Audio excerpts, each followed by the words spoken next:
2025 সালে পর্যটন খাতে বড় মাইলফলক স্পর্শ করল থাইল্যান্ড। চলতি বছর দেশটি যুক্তরাজ্য থেকে আসা 10 লাখতম পর্যটককে স্বাগত জানিয়েছে, যা থাইল্যান্ডের দীর্ঘ পাল্লার পর্যটন খাতের পূর্ণ পুনরুদ্ধারের স্পষ্ট প্রমাণ।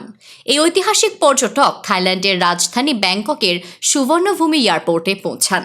পর্যটন সংশ্লিষ্টদের মতে এর মধ্য দিয়ে ইউকে বাজারে থাইল্যান্ডের শক্ত অবস্থান আবারও প্রমাণিত হলো। পরিসংখ্যান বলছে, ইউরোপ, আমেরিকা, মধ্যপ্রাচ্য ও আফ্রিকা থেকে আসা দূরপাল্লার পর্যটকের সংখ্যা এখন 1 কোটির বেশি, যা থাইল্যান্ডে আগত মোট আন্তর্জাতিক পর্যটকের 30%-এরও বেশি। বিশেষ করে ইউকে থেকে আসা পর্যটকরা থাইল্যান্ডের পর্যটন খাতে গুরুত্বপূর্ণ ভূমিকা রাখছেন। তারা সাধারণত দীর্ঘ সময় অবস্থান করেন, বেশি ব্যয় করেন এবং থাইল্যান্ডের জনপ্রিয় গন্তব্যগুলোতে ভ্রমণ করেন। এর মধ্যে রয়েছে রাজধানী ব্যাংকক, পর্যটন দ্বীপ ফুকেট, উত্তরাঞ্চলের ঐতিহ্যবাহী শহর চিয়াংমাই এবং প্রাকৃতিক সৌন্দর্যের লীলাভূমি ক্রাবি। পর্যটন কর্মকর্তারা জানান, নতুন ফ্লাইট রুট চালু হওয়া এবং শীতকালীন মৌসুমে বিমানের উচ্চ যাত্রীচাপ এই প্রবৃদ্ধিকে আরও ত্বরান্বিত করেছে।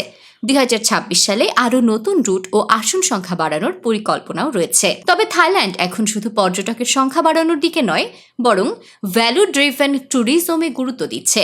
লক্ষ্য হল দীর্ঘমেয়াদী ভ্রমণ উৎসাহিত করা, নতুন ও কম পরিচিত গন্তব্যে পর্যটন ছড়িয়ে দেওয়া এবং পরিবেশ বান্ধব ও টেকসই পর্যটন ব্যবস্থা গড়ে তোলা। বিশেষজ্ঞদের মতে এই কৌশল থাইল্যান্ডকে সারা বছর পর্যটনের জন্য আকর্ষণীয় রাখবে এবং অর্থনীতিতে দীর্ঘমেয়াদী ইতিবাচক প্রভাব ফেলবে।